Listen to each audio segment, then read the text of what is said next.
Well,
good evening, everybody, and welcome to Charlton Live, sponsored by PSF Steel Limited. This is the big match preview. My name is Louis Mendes. Hope you guys are all well. On this week's show, then, we'll be gearing up, of course, for Saturday's home game at the Valley with Blackpool. Joining me to do just that, plus a lot more. Top right, Mr. Lewis Cat. How you doing, Lou? Hi, mate. Yeah, I'm not too bad. How are you? Yeah, not too bad at all. I see you're rocking one of the worst away kits we've ever had, actually. Well done for I know, it's awful, isn't it? It really is bad. I feel like I was sort of rummaging through because I just feel like I always wear the one that Tom's got on as well because I've got a limited collection, I think, available. And I found this knocking about under my bed, and probably with good reason. It's probably not surfaced since we got relegated that year, but bought it back out again. Don't know why, but here we go. Just to relive the good times. For those not listening via YouTube, it's that white away shirt with a weird red and black stripe across the middle from when we got relegated under like Parky and that from the Championship. It just looks like a pair of pyjamas. I say it's one of the worst away kits. A man who doesn't appear to be wearing the worst one of all time this evening is Tom Walling. How you doing, Tom? It's all washed and ready for Saturday, mate. But yeah, it's nice for me not to be slagged off about clothing for a change. Yeah, so just to clarify. Yeah, just to clarify, when I say it's the worst away kit of all time, I only mean when you're wearing it, because actually it's not. It's actually quite nice, isn't it? It's just me that ruins it. Yeah, as we've discussed at length over the course of the last few weeks. So on tonight's show, then, as I said, we'll be looking ahead to the Blackpool game. In the second half of the show, we're going to have a guest from the It's Not Orange podcast, Tom. I think it's going to be Tom, who's going to join us to look ahead to it from a Blackpool point of view as well. But loads to talk about in the first half of the show as well. You may have seen there's been a little bit of transfer, wheeling and dealing in and out over the last few days. So we'll discuss the arrival of Danny Hilton and the departure on loan of Nathan Asimwe. We're going to look back briefly at the EFL Trophy win over Cambridge in midweek.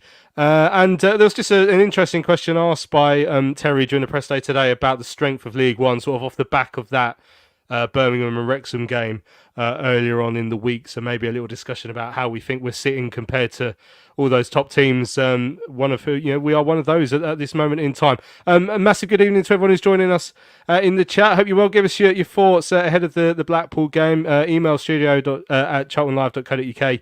Tweet at Charlton Live, or you can add a live comment like All Hell Let Loose has done, asking what's the most important game this weekend, Charlton v Blackpool or Charlton v Durham. Well, both massively important games in their own right for the men's and the women's team.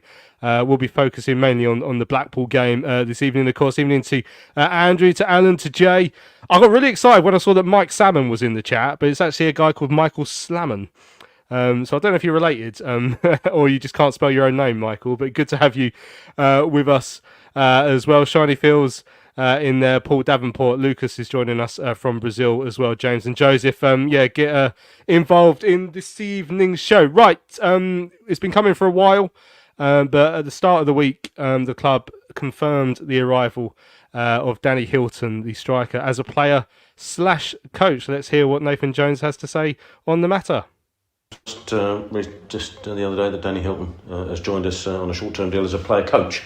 You spoke in the past about his experience and what he brings as a presence to the club.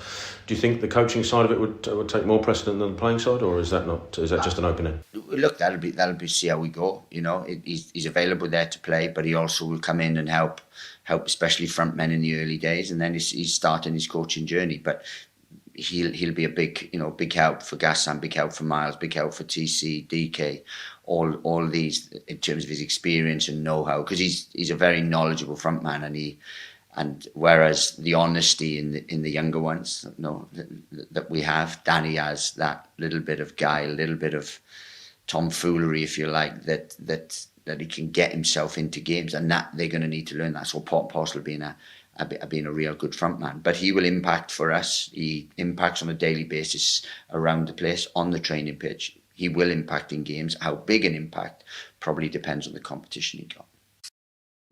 There you go. I'm looking forward to this tomfoolery.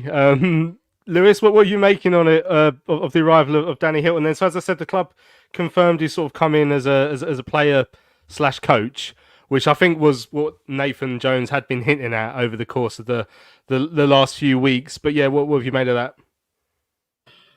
Well, I think I saw the weekend that Luton are buying a new ground, or they're building a new ground. So maybe we're going to start playing our games at Kenilworth Road. all this ex-Luton stuff going on. But no, in all seriousness, I think he's obviously somebody with real experience across the divisions with Luton. Like, his experience, a lot of promotions, has worked with Nathan for a long time, and it's clearly somebody that Nathan trusts. And we have got some young strikers that are going to really benefit from his experience in these divisions. You know, like Miles, Dan Carnu, Gassan, I have made up. They're all going to experience from his experiences, and you know, any addition really that can bring something. You know, he did a bit in pre-season, scored a couple, didn't he, and looked all right. But it's going to be that experience more than anything. I think there was a little bit of negativity around it when it was first rumoured that, do we really need another striker? Does it need to be another Luton man? Does it need to be Danny Hilton, who's at the back end of his career? I think it's looking at it from a completely different angle. You're not bringing him in as a clear starter, and I think it's pretty obvious he's not going to start every game. You know, he might come in and score like 25 goals or something. A complete turn of form that makes him that important striker. But as Nathan said there, like, really his arrival is part of his beginning of his coaching journey, working with somebody that he's worked with numerous times in Nathan Jones. And I just think that his experiences are really going to benefit quite a young squad. So for me, I'm really happy with the addition. I'm a big fan of it, and it's clearly somebody that Nathan respects. And I think if to earn Nathan Jones's respect when his standards are so high as we've seen so far, then clearly Danny Hilton has an incredibly good attitude. So yeah, I'm excited to see what he can bring off the pitch in terms of his experience and helping some of our players develop, but also on the pitch, maybe helping with a little bit of game management at the end of games, that little bit of housery to get us over the line in games where it may be looking a bit narrow. So yeah, I'm looking forward to see how he settles in and what he can bring. Yeah, I mean, Simon says someone explained tomfoolery. I mean, housery might be another way of putting that, Tom. I mean, it's an interesting thing to sort of admit that obviously we know, you know, there's nothing wrong with someone coming in to be a good influence around younger strikers, but it's an interesting thing to admit that Nathan thought some of our younger strikers could be a bit honest, and that's actually a dirty part of the game that we need to introduce. So, yeah, I mean, if he can bring a bit of that, if he's doing it himself, closing out a game, or if he's showing the others how to do it, that could be someone useful to have around the place. Yeah, it could be the difference between 1 point and 3 in games, couldn't it? And that those dark arts are important.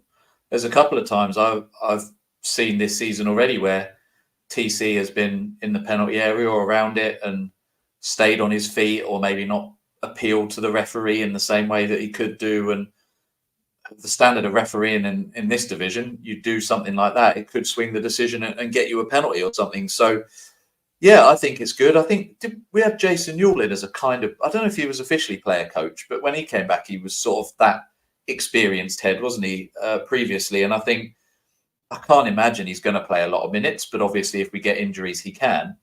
But apart from Matty Godden, I can't really think of anybody. I know Chucks has got a fair bit of experience as well, but obviously has got his issues injury-wise. So I think to have somebody like that who can bring those younger players through is hugely important. We haven't scored a lot of goals, so he might be able to weigh in a little bit there. Things like confidence for people like Gas, who hopefully has got a little bit after his stunner against Shrewsbury last weekend. But all those little things that he can add as an experienced striker are all going to be helpful, I think. So, yeah, I don't think it's a bad signing at all. It's probably a little shrewd move. As I say, if he was going straight into the starting 11 and playing every week, then I'd be slightly concerned. But we're well stocked up there. So in terms of his aggression, as Gary's just said, in terms of his kind of physicality as an experienced striker, I think he's going to bring a lot to the place.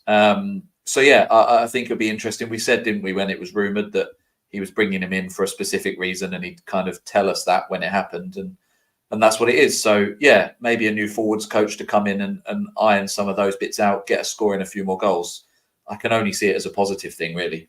Yeah, I mean, James says he thinks that Hilton coming in is just Jones doing an old mate a favour. I mean, it would be interesting to see, like we say, how much he gets involved in terms of playing. But if he is there to start his coaching journey, as Nathan hinted at there as well, he's got to do it somewhere, and it could assist us. I mean, all hell let loose says he thinks since Yawley left, we haven't really had a forwards coach. Mike Salmon says, I think Danny Hilton will bring the best out of Miles Leaburn and the other strikers. I'm going to call you Mike Salmon throughout the rest of the show. I hope that's all right with you, my friend.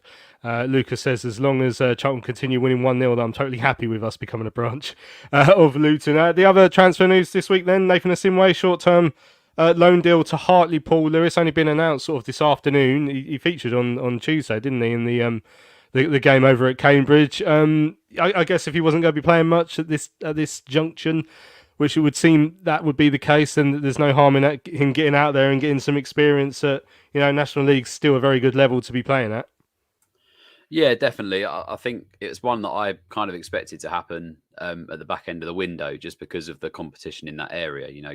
Kane Ramsey's start of the season has been like outstanding. I mean, he's looked incredible, and then you've got Tanai Watson behind him, and then you're looking at Nathan really as third choice right back. And I think that he had not so much of a breakthrough season last year, but obviously maybe played a little bit more than expected. And I was impressed with him at times, and there are other times where you could see that that inexperience and that sort of raw side of him, where he's obviously very, very young, and he's coming through at the moment, and was kind of expected to fill in because of squad depth and injuries, etc. So I think it's important he continues, to go get some experience somewhere else. National League, as you say, I don't think the gulf between the National League and League Two is as big as it used to be. So the quality down there is pretty good, and I think he'll gain some real experience. And we've seen it with the likes of Dan Carnu when we sent him out to Southend in the National League. It's quite a physical league, and sometimes it's needed to toughen up some of these younger players a little bit. And I think we've seen Dan benefit from that physically. So yeah, I think for Nathan, it's a great move. Hartlepool, a fairly big club as well. Always got a soft spot for them since they came to Charlton dressed as Smurfs when we won the league. So he's going to a great little club, and wish him all the best, because he's our player at the end of the day. So any experience he gets that's going to better his game is only going to benefit us moving forward. So yeah, I think Paul Davenport just said there, if he can benefit like Dan Carnu did, then it's going to be a really good loan for him. And yeah, I'd be interested to see what player comes back when that loan ends. Yeah, and James says, I like Asimwe, but he's way down the queue, so best he goes to get a game somewhere. And Scott says Nathan needs a good season loan to grow as a player, gain experience and really develop. Could be another dig still. Sam says, just surprised we couldn't find a club who is local, but it will help Nathan improve. Yeah, I mean, it's sort of one of those loan moves that as a youngster, it can sort of make or break you. You've got to go the other end of the country. It's where it's sort of character building and all that sort of stuff, as well as playing football. So yeah, hopefully Nathan gets on well up there. Mike Salmon says, thanks Louis, just been called Slammon at uni. So if you're at uni, you probably don't even know who Mike Salmon is. He was a goalkeeper from well before the Barclays men era. He was more of like a Shillings men era, checkbook era. He was a goalkeeper when I first started going. Right, on Tuesday night, the Addicts travelled to Cambridge in the Bristol Street Motors competition. Let's have a listen to the Charlton goals from that game. To his right, Edmund's green thought about crossing it. Now does so into the penalty area. It's beyond gone into Eden. Eden, free shot on target, drills it home. Teo Eden gets the first goal of the game for Charlton. 24 minutes into the game, There's a nice work move down this right-hand side between Godden first, then Karoy Anderson. It was worked back on that right-hand side eventually to Edmonds Green, who thought initially just held off the cross and then decided to send it in. And when he did so, it sailed across everybody. Teo Eden on the far side of the penalty area took it into stride and then drilled it home. It's a lovely ball forward. I don't know if it was intentional, but it's picked out Carnu's run. Carnu across to Godden. That's a lovely finish. Super goal from Charlton. The ball out in the first place. I'm going to give the benefit of the doubt here. Whether it was a clearance or a ball into the path of Carnu, who just outstripped O'Riordan into the penalty area. And the ball back across to pick out Godden was perfect, who was sliding in to give Charlton a 2-0 lead. There you go, that was Terry on comms on Charlton TV during the week. Bit of an unusual one for us here in that I didn't go. I'm not a massively bothered about this competition, so I didn't decide to make the effort. So I had to spend the evening, what I thought would be quite straightforward, just sitting down and watching it on Sky Plus, but it ended up with me realising I don't have the right thing and spending the evening in negotiations for a new contract with Virgin Media. Which you'll be pleased to know I came out with a very good deal, and I will have Sky Plus properly soon. But it meant I was trying to also watch the game on my phone, so I only saw bits and pieces of it. But the 2-0, I mean, what was the great finish from Teo Eden for the goal? Nice to see Carnu involved for the second goal. Reg involved in both goals. His long ball for the second one was probably not a measured long ball as such, rather than just a punt forward.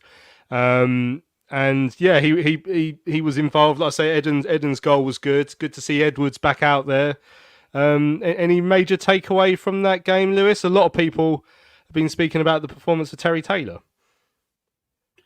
Yeah, I was just about to say, actually, I think seeing Terry Taylor on the team sheet for me was a bit of a surprise at the start, because we'd had cup games previously, against Birmingham, and he wasn't involved. And I think we expected him to be involved at that point.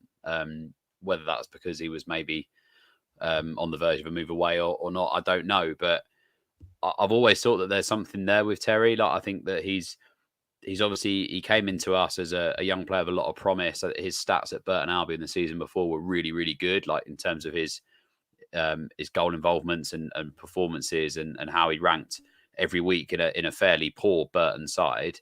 So when he came in, I was quite excited. Obviously, he had that injury. It was very unfortunate. And just, we haven't really seen him since. But with him, I think he came in with that thing of a dead ball specialist, didn't he? A bit of a set piece specialist. And we've struggled with that quite a bit over the last season or so.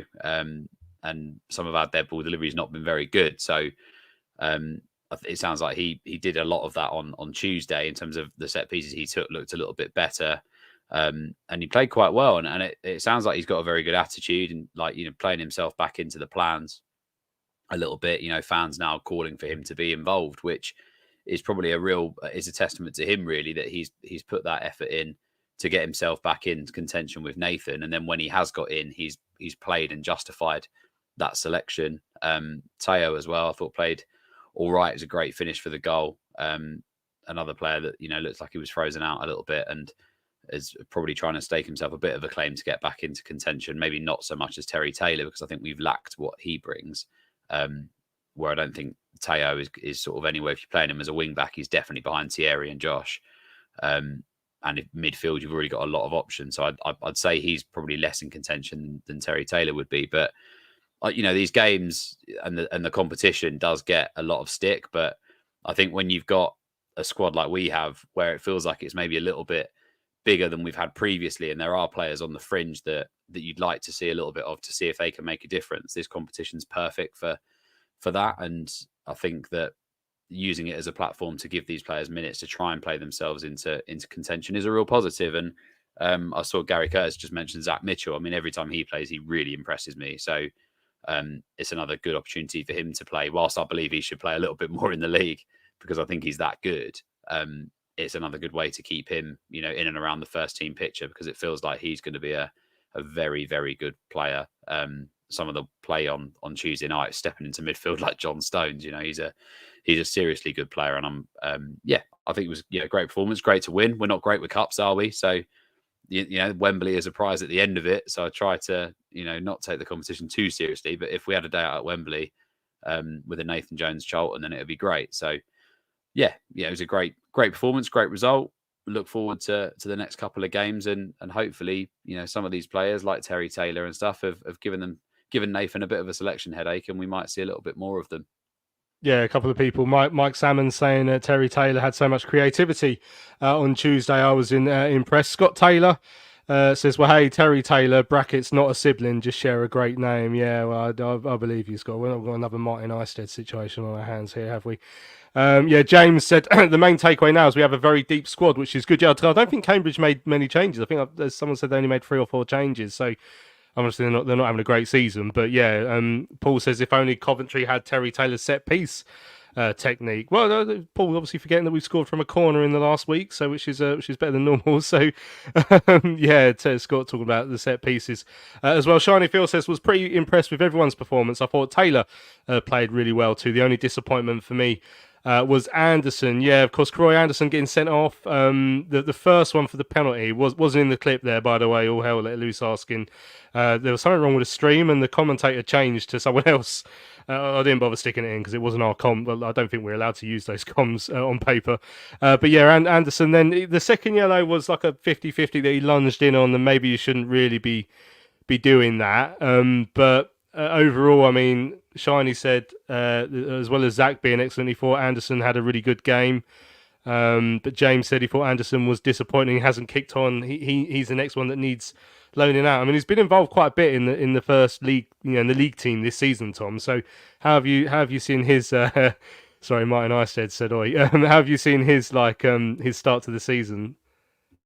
So I'm assuming the Mitchell in the chat, James Mitchell, isn't a relation of Zach as well, because they're all piling in. But I've been really disappointed and also gutted for Karoy, really. I haven't been that impressed with him, but I really want to be. I thought when he started last season, which I don't think was out of necessity last year, I think it was because he'd earned it.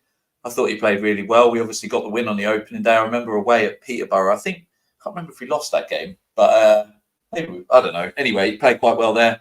And there was obviously a couple of youngsters in the team at the same time, and they were looking all right. But as that comment said, he just hasn't really kicked on. I think since Berry's come in, although he's come in for a little bit of criticism, I think he's looked stronger, and that experience has really counted in the games. And with Terry Taylor now playing well, I think it's unlikely that Terry Taylor is going to break into the starting 11. But if he keeps putting performances in, he gives Nathan something to think about. And I think midfield is the one place we've said pretty much since the window closed that we're probably slightly undercooked with in terms of numbers. So it's a real shame. Obviously, he's been away with Jamaica as well, so he's played a lot of football. So it'll be interesting to see him. Maybe he can get a bit of a rest, as I say, if we have got slightly more options in there. But I'm a big Anderson fan. I'd like him to kick on. I just think back to that point that maybe a loan would suit him, get some more minutes, because I just don't think at the moment he's putting in the performances that mean we can rely on him week in, week out.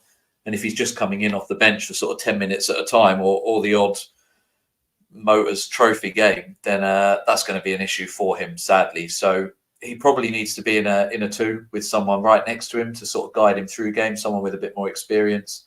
Obviously, Coventry's still very young. Berry playing in a slightly different position. I don't know if he gets that luxury really in the 3 that we play. So, yeah, it's a shame for him. He's not been awful by any stretch. That second tackle was a bit silly, but I don't think he's been awful. I just think the way we've kicked on this season as a team, maybe at risk of leaving him slightly behind. So maybe a loan would do him well. But if he does stay with us for the season, I think he can offer us something. I'm just not sure for his own development. That's the best thing for him. Yeah, Jay's saying that he thinks a new style of play doesn't suit Karoy. Michael saying that both were bad challenges. The second one he should have known not to make on a card. It could have cost us admittedly completely meaningless victory. James Mitchell is claiming he's not related to Zach Mitchell, so it must be Alex Mitchell that he's related to in the Addicts side.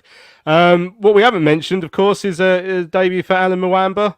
He only came on for the very closing stages, but that's not a bad way to get your debut, coming on in actually a very difficult stage of the game and helping the side to see it through, Lou. Yeah, definitely. Another nod to the academy, really, and all these young players that we bring through that have a lot of potential. And we've had it over the years with, we've just been speaking about Karoy Anderson and Nathan Asimwe, two players that have come through and managed to get themselves in first team contention and play a lot of first team senior minutes in League One. And then, Alan Mwamba got his debut on Tuesday night. So it's always good to see one of your own coming through, isn't it? We've got so much talent in those youth teams. It is ridiculous. We've spoken many times about Mika and Vic and Patrick Casey. Like, are we going to see them coming in soon? We've seen it with Dan Carnu over the years, Miles Lieber, and like the list is endless with some of these players that we're bringing through, and it's just another great nod to the academy and the work that Steve Avery has done over the years there. So it's always a positive to see these young players come through, and it feels like Nathan's a real believer in it because obviously he's worked in that environment here as well. So I wouldn't be surprised to see a lot more of our young players getting a few minutes in some of these competitions as the season goes on. Yeah, as I say, a couple of mentions for Teo as well. Scott said he actually really enjoyed his performance. He looked hungry and had a point to prove. It was a great finish. It really was a lovely finish as well. And Lucas says until Ed Woodward fit, Eden might be useful, especially if he keeps playing like he did against Cambridge. Right, I wanted to play you this clip from the Addicts boss earlier on today, Nathan Jones. Sort of a question that Terry asked off the back of that game between Wrexham and Birmingham on Monday night. Just after the weekend of the Birmingham-Wrexham game, but past all that hype, the manager Chris Davis from Birmingham said anyone who thinks that League One is an easy league hasn't really been paying attention. So the fact that we're sitting third in the table, level on points with the Birmingham-Wrexham and the clean sheets that we've got still must be a real positive so far. Look, we don't compete with Birmingham and Wrexham. What we're doing is trying to be the best version of ourselves. Chris Davis is right. It's the strongest that League One's ever been. I would imagine that obviously some will think I've been in the team. I managed one League One last time I was in it, but it's as strong as it's ever been.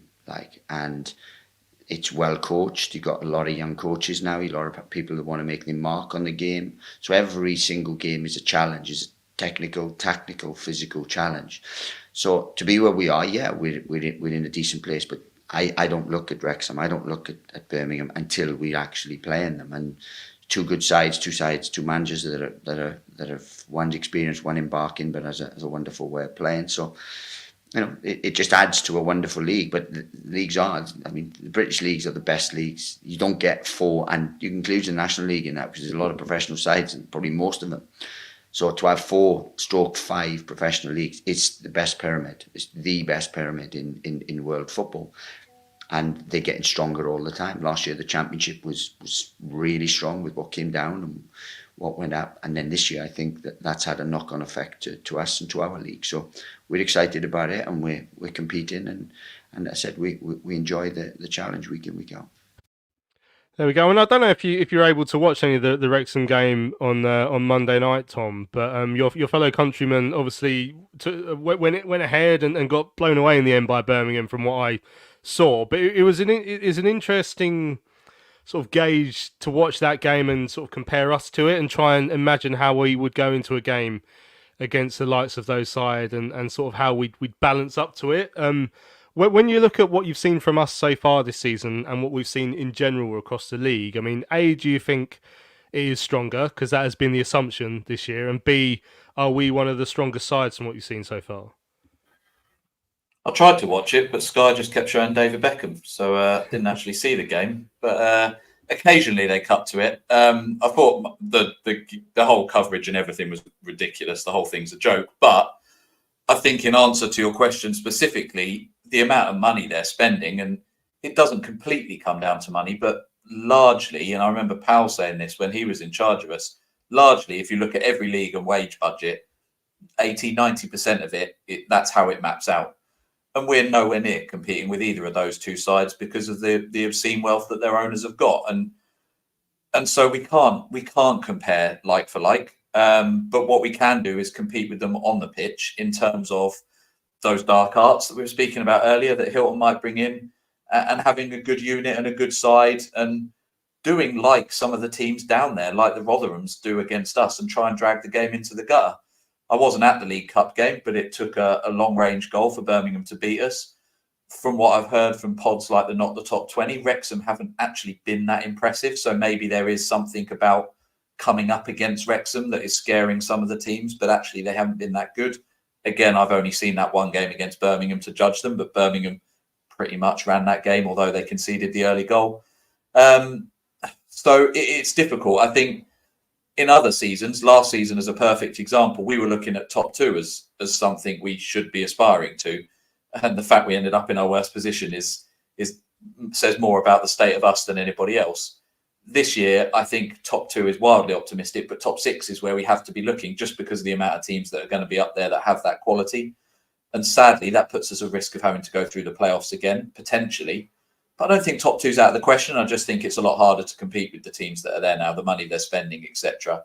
So yes, generally it's a bigger league, a better league. But that doesn't mean that when they come to us and we bring a big crowd, and I'm sure it'll attract some people just because of the nature of the game, it doesn't mean we can't get anything from those games. So I'm not scared by them as such. I'd rather they just weren't there at all because of all the circus that they bring with them, and I think makes a bit of a mockery of the league. But I think on the pitch we're as good a side as any we've come up against so far, and I include Reading in that, although we lost.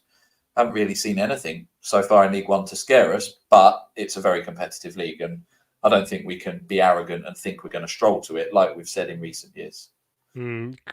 Chris said any team that has Elliot Lee and Owen O'Connell in it shouldn't scare us. We were reminiscing about Owen O'Connell because people know what I'm like with defenders, but sometimes you forget a defender that you disliked, and Owen O'Connell's name came up on Monday night, and I was like, oh yeah, didn't like him.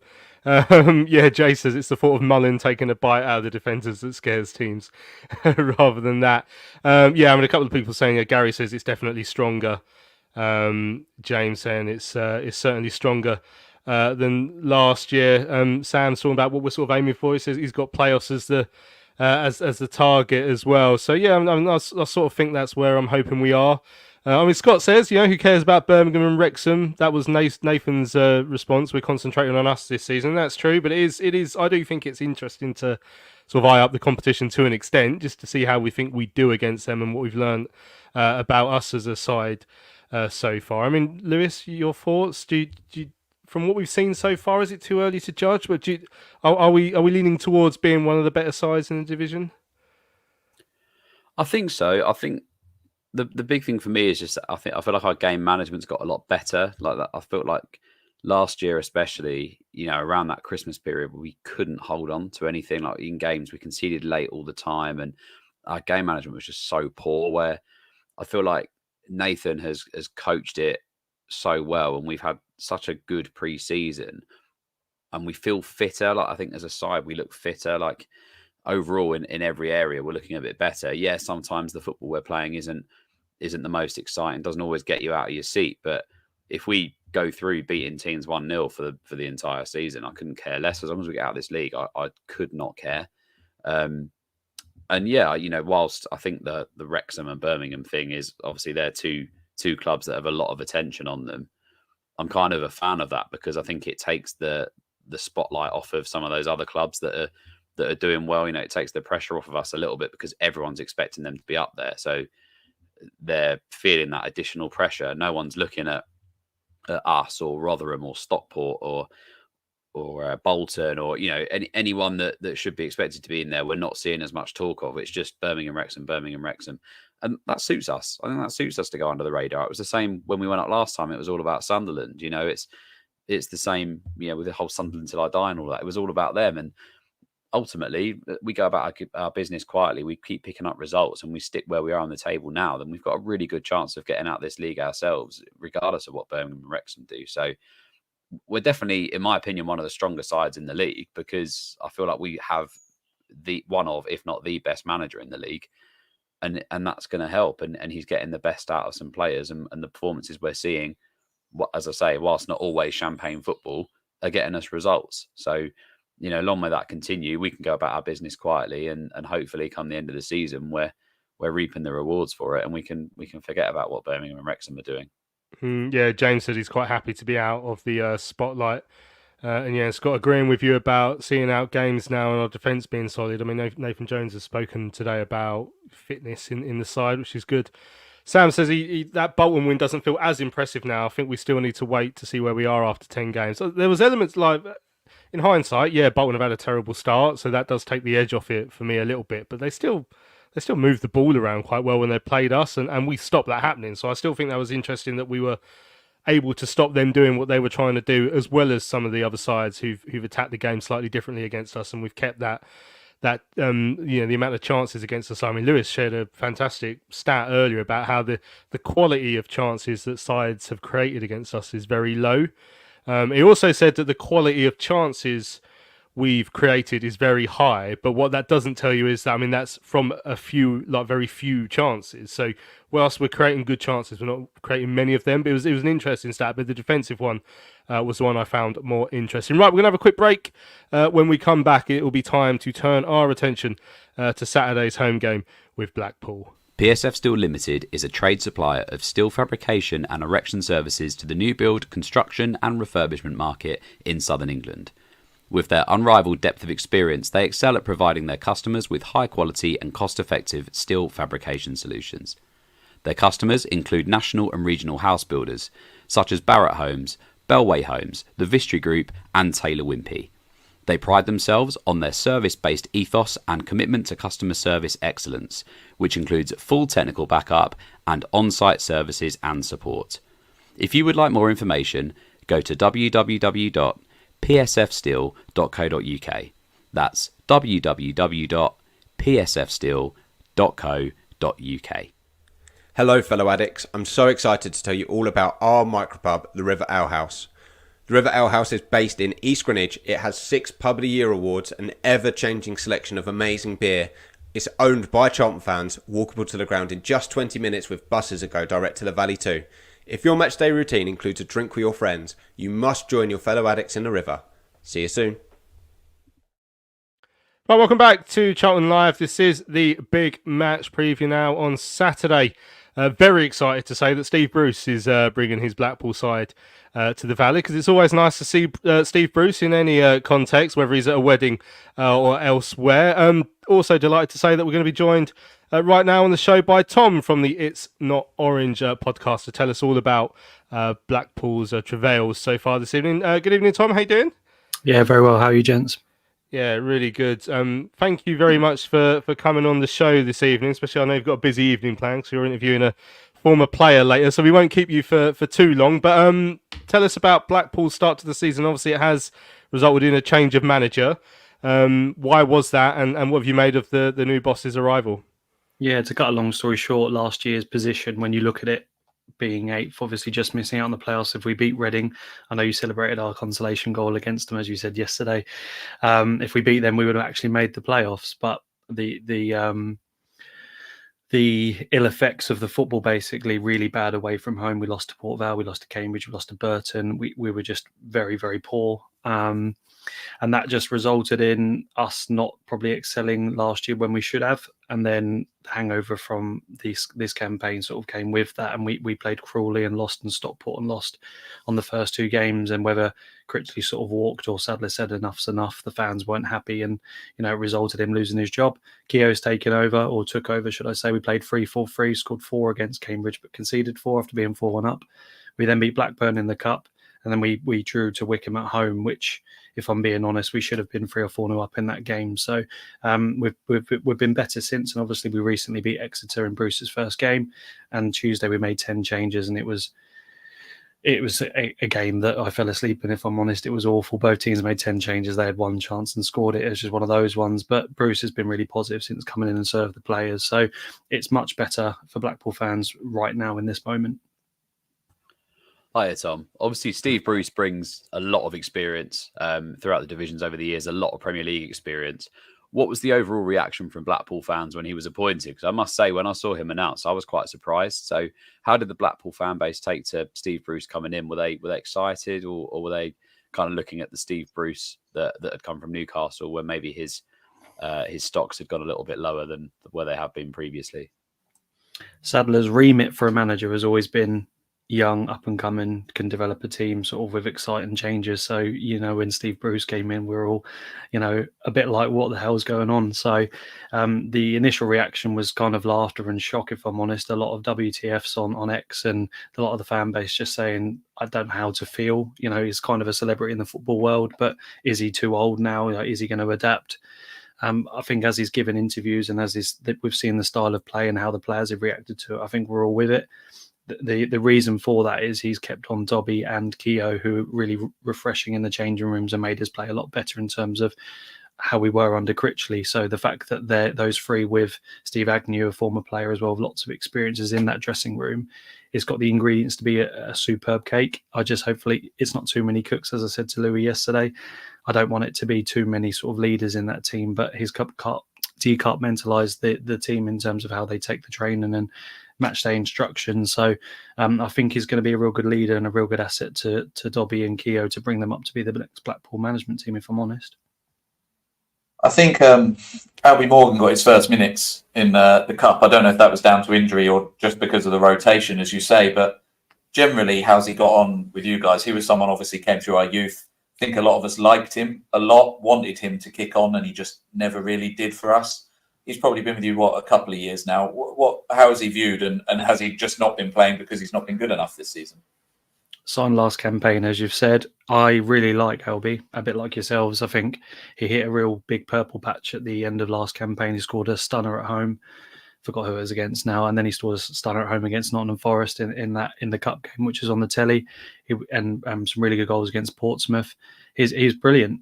He's not probably as consistent, which is what the Charlton fans said at the same time, but he's a really likeable character, very introverted, so it takes a lot to get out of him. But he has not been playing because of injury. He's certainly welcome in the team, and I think Bruce would have seen enough of him in Tuesday. He's Blackpool's best player, in my opinion, along with Casey, the centre back.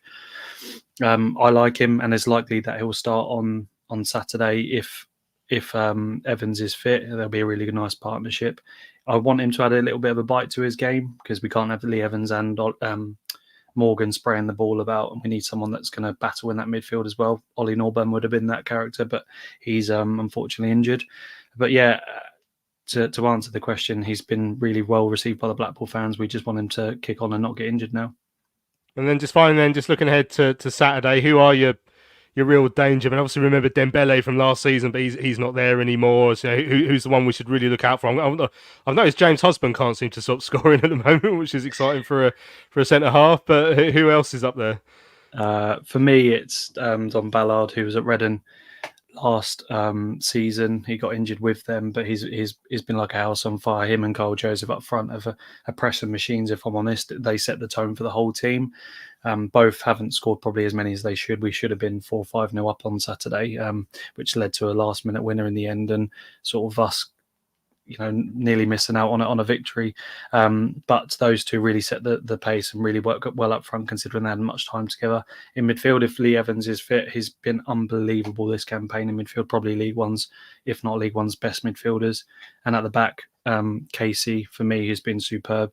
And a fire, who started Saturday, is way above League One. So we've got a centre-back partnership there, which hopefully will do well.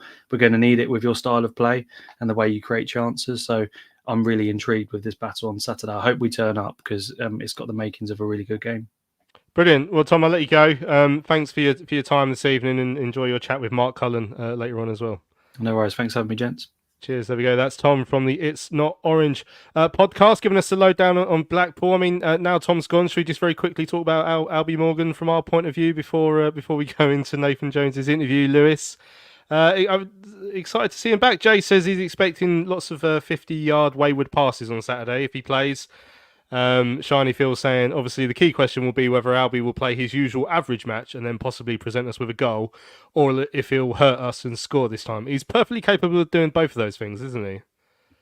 He is, yeah. I mean, Tom mentioned it there, like the consistency maybe hasn't been there at Blackpool like it was with us. We had so many games when in his breakthrough season, I thought he was really, really impressive. And then you think he's going to kick on, and then he doesn't quite get there. And then we went back down to League One, and I thought, this is his chance now. Like maybe the drop in level will help him. And we never really saw him get going, which was a shame, because I really liked Albie. Like I was a big fan of his, but he is very inconsistent, sadly. He's definitely got qualities, and some of his passing's really good. I know there was the joke in the chat about the 50-yard wayward passes, but he has also got some killer passes in his locker. It's just they're not consistent enough. So you do, for every one killer ball that you get out of him, you probably get 9 of those that go out of play or go to the wrong team. So he is just one of those players that he's just inconsistent. I liked him when he was here. He always gave his all. He cared. He just wasn't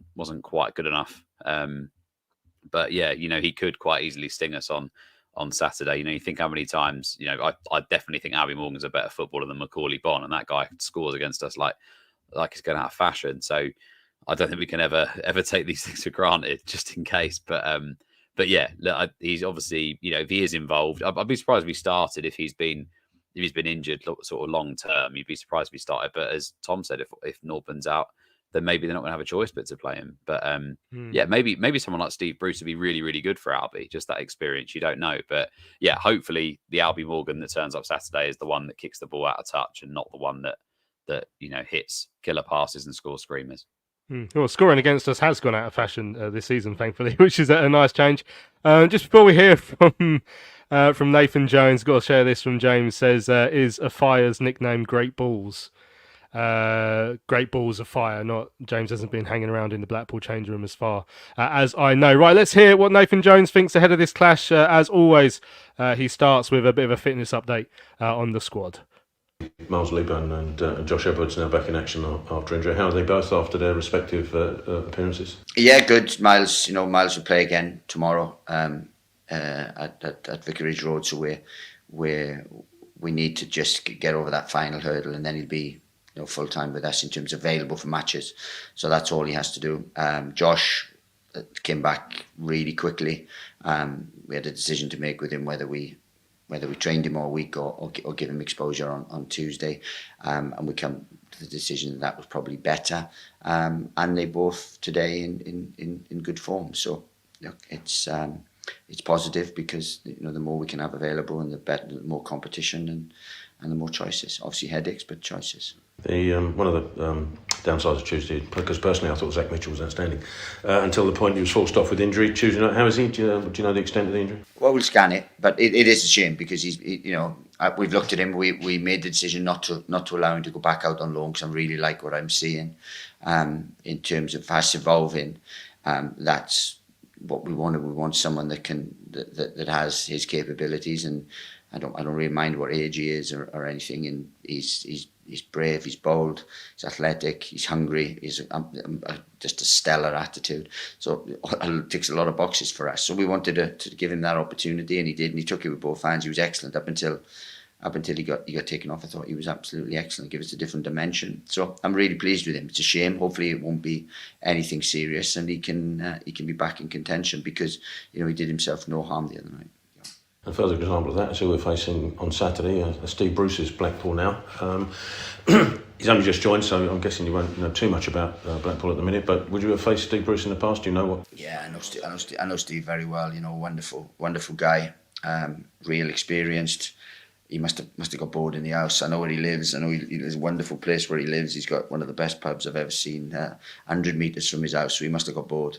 But no, look, he's very experienced. Got a lot of respect for him, and he's just a real good guy as well.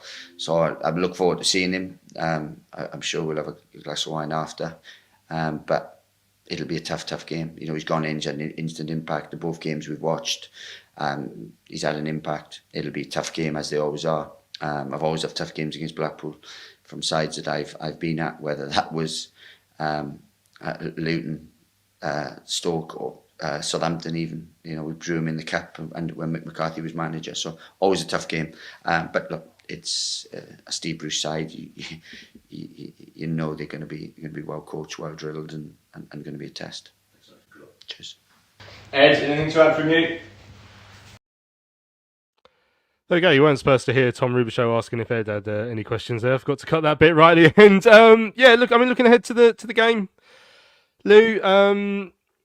What should we say first? Steve Bruce, how good must this pub be if he is going to give up and go back into management that's by his house? I'd love to find out which one it is. But it does sort of show, again, we're talking about the calibre of League One, that you can get managers of that sort of level dropping down now. I mean, there was a point last season where I think 4 out of the bottom 6 or something like that, League One managers had all managed in the Premier League, obviously including Nathan Jones at that time. So it's remarkable the amount of big names that you do get coming down to this level now. Yeah, definitely. Like, I think, as I said earlier, I think the gulfs between divisions is shrinking. I think the quality is getting so much better. Like if you look, like probably the top 8 or 9 in League One compared to the bottom 8 or 9 in the Championship, and then you work that way through the divisions, I don't think the quality is massively off. I think a lot of teams are fairly interchangeable, and League One, as we've said already this season, it's a lot stronger than it has been before. So maybe a little bit more appealing for these managers. And ultimately, it's projects, isn't it? Like Nathan joining us was a real coup, but we're a project for him. Like we have got so much potential, and Blackpool are the same. Like they've been a fairly stable Championship club fairly recently. They've been in the Premier League in the last sort of 10, 12 years.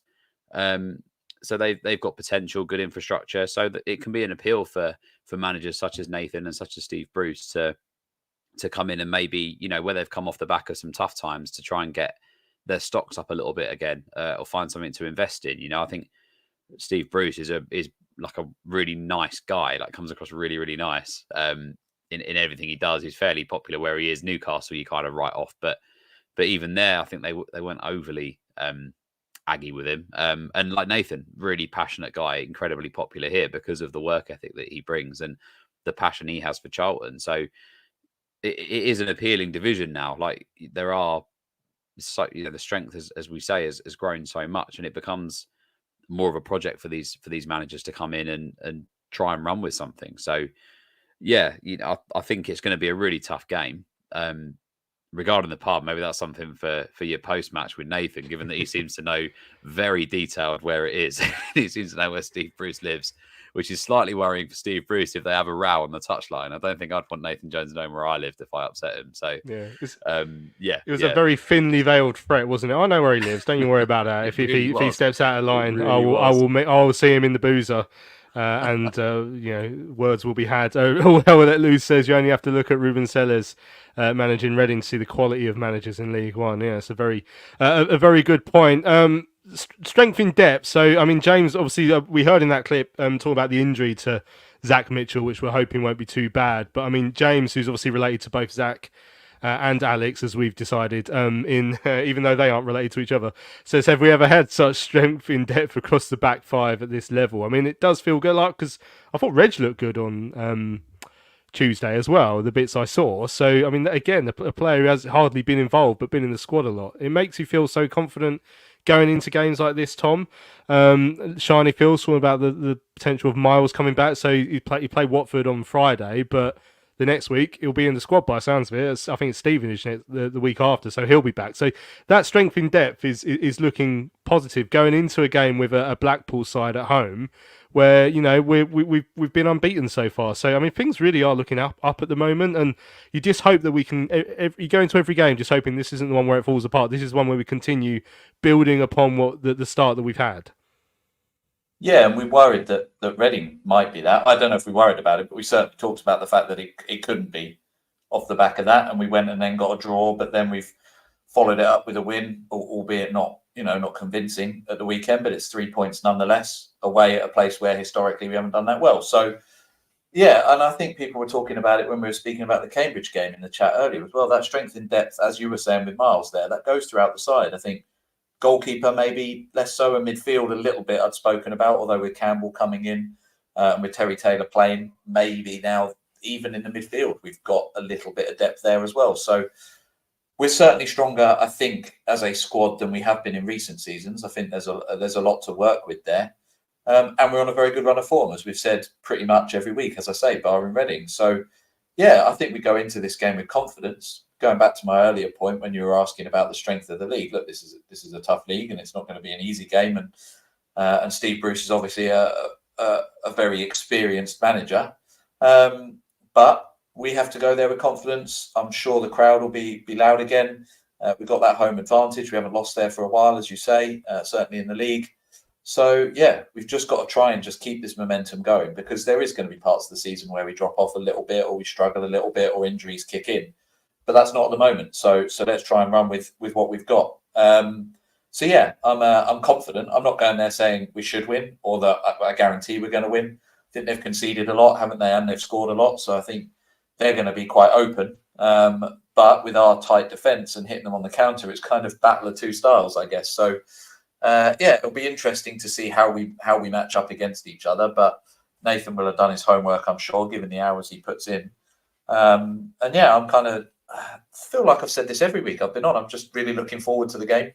And if we don't win, as I say, obviously I hope we do. But if I don't win, I'm not going to be panicking like I would have been in previous years. I think might be a little blip, but we'll bounce back from it. But as I say, I go in with confidence. Yeah. So, question: which parts of the team that might want changing? Sam's gone in on the midfield. Says, I think the midfield needs a shake-up. Doherty feels a bit undroppable as captain, but surely he or Berry need to make way for Alan Campbell.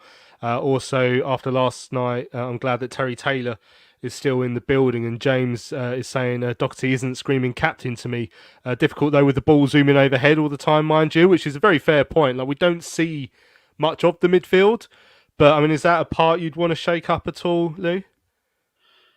I don't know. It's difficult because I don't think Nathan's going to change a winning side. Like he's stuck with consistency all the way through, really, bar a couple of shifts up front, and experimenting with between Godden and TC. But I can't see many changes. I get where people are coming from. I do. I think that sometimes we look a bit absent in midfield, and there have been occasions where the goals that we've conceded have maybe come from a lack of strength in midfield. And we've looked a little bit isolated and outnumbered at times, but ultimately we're sat third in the league, and we've lost one game, but we've looked pretty good in all of our games. I'd be very surprised if he did change it. I think now we do have these options. Terry Taylor's obviously played really well Tuesday night.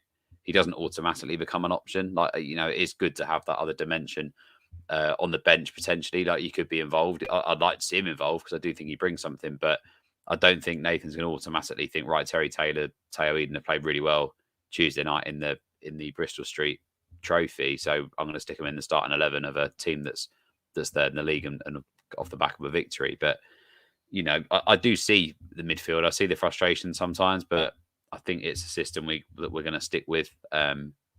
I can't see Nathan changing it. For me, if there was going to be any changes, I'd maybe experiment a little bit up front, because I think sometimes we lack a little bit of tooth up there. I think Gas hasn't had the best start. Got his goal last weekend, which may do him the world of good in terms of confidence. TC, there's still the debate open of whether he's a good option as a striker or he isn't. Matty Godden should be knocking on the door. So for me, I think that if there is any changes, for me, it's going to be maybe rotating the system up front, trying to get the best out of that area. But I'd be very surprised if Nathan makes any changes this weekend. Yeah, I mean, Sam says he'd definitely like to see Chucks alongside Gas, but with Canoe and Godden starting. I mean, would you make changes up top, Tom? And another part of the pitch where I guess there is now a headache again is Josh Edwards came back into the side in midweek against Cambridge. So is he ready to start the game? Does he? And if he is, does he come in straight away ahead of Thierry Small? It's a risk, isn't it? That's the thing. Obviously, he got some minutes on Tuesday, but a bit like Miles, you don't want to rush him back. I think ultimately this season, if he stays fit, Edwards will be our number one fullback. And I think we saw that just from the game and a bit that he had at the start of the season. But I wouldn't be surprised if Small starts on Saturday, just to basically give Edwards a bit more time. I also think, given that Blackpool fly forwards and score a lot of goals, we've talked a lot about Thierry's defensive side of the game being very good. So actually, naturally, that might suit this game anyway. And up front, I think, look, I've been a big fan of Gas as much as you can be when one of your strikers isn't scoring. But as I say, I know I joked about it being a screamer. I know it wasn't a particularly special goal from him on Saturday, but at the same time, we said he just needed a goal off anything. So if that adds to his confidence, you don't then just want to drop him the very next game. So I'd be surprised if Gas is dropped. It's who plays alongside him for me at the moment, not because of his quality, but because that's who Nate seems to fancy. So then you're looking at whether he sticks with TC, given the cameo he had at Rotherham and how he played at Shrewsbury, or whether he wants to go for a bit more strength or a different sort of style. But yeah, I think Gas will probably start with one other, and that's unlikely to be Chucks from the start. So I don't see huge changes, a bit like Lewis, really. And just, try and keep that momentum and that consistency going. Yeah, Isaac says still not convinced by Gas, but I think a start would be good for momentum and for confidence. Scott said he'd love to see TC get a goal this weekend. Thinks he needs it just as much as Gassan did. There was a nice message on the Charlton Life forum as well. Lewis coaches saying both Blackpool and Charlton have both been managed by Michael Appleton, which is just a statement of a very sad fact. But then he adds that no one under the age of 55 is going to remember the feeling, though, when Charlton lost to Blackpool 5-0 on the last game of the season and got relegated to the third tier. That was in 1972. So we're looking for payback. They relegated us from the Championship as well, actually, in that season of which Lewis is currently wearing the shirt. But that was such a nothing game. Like, it was about 3 months before the end of the season, so people don't really remember it as well because we were going down whatever happened. But yeah, they scored a late equaliser at the Valley and got us relegated. So all out for revenge this Saturday, please. Good to see everyone predicting victories in the chat, including Mike Salmon, who reckons we're going to win 2-0. Shiny Phil says we're going to win 3-0. All Hell Let Loose says 2-1. James says 2-0, and Lucas says 1-0 as well. So fingers crossed that will be the case for us. Right, we've run out of time on this week's big match preview. Hope you guys have enjoyed the show. Massive thanks to everyone who's joined us live in the chat this evening. Don't forget to subscribe to our show on YouTube or wherever you get your podcasts so you never miss another episode. Big thanks to Tom from the It's Not Orange podcast who joined us earlier on, and a massive thanks to Lewis and Tom who've joined me in the studio this evening. Good to speak to the pair of you. Cheers everyone. So I'm Louis Mendez. We'll be back on Sunday morning to look back at the game against Blackpool. Hopefully it will be those 3 points that we're after. But for now, thanks for listening to Charlton Live, sponsored by PSF still. We shall see you again on Sunday.